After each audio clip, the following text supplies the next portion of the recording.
Ano po yung kaya niyo pong gawin para sa pamilya niyo?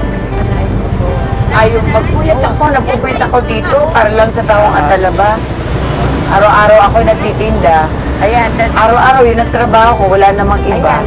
11 years old po ako noon na nagsasaka. Nagisnan ko ng lolo't tatay ko magsasaka. Kaya yun na rin ho, naging nakagisnan akong kabuhayan.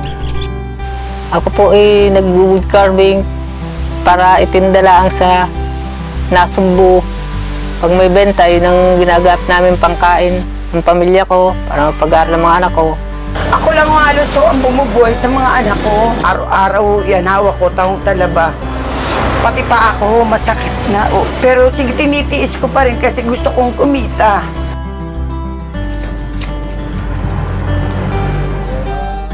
Sa magsasaka po, mahirap dahil masakit ang likod, nagsusugat ang paa, bilad sa araw.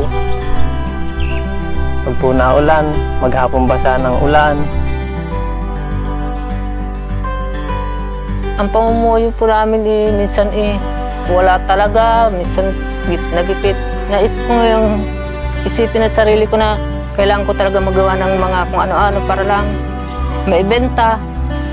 Minsan pinanghihinaan ako ng loob pero naisip ko na lang, kaya ko ito para mapag-aral lang anak ko para pag nakatapos sila, hindi sila yung hirap sa paghanap ng trabaho.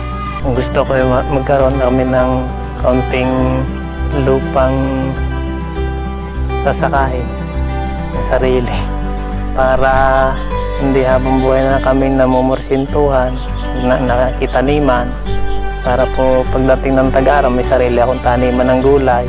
Pangarap ko po talaga na maiahon yung mga anak ko, kahit taong Atalaba lang ang tinda ko. Kaya gusto ko na yung mapalaki yung pabiyayan namin para yung hindi na kami nauubusan ng taong Atalaba.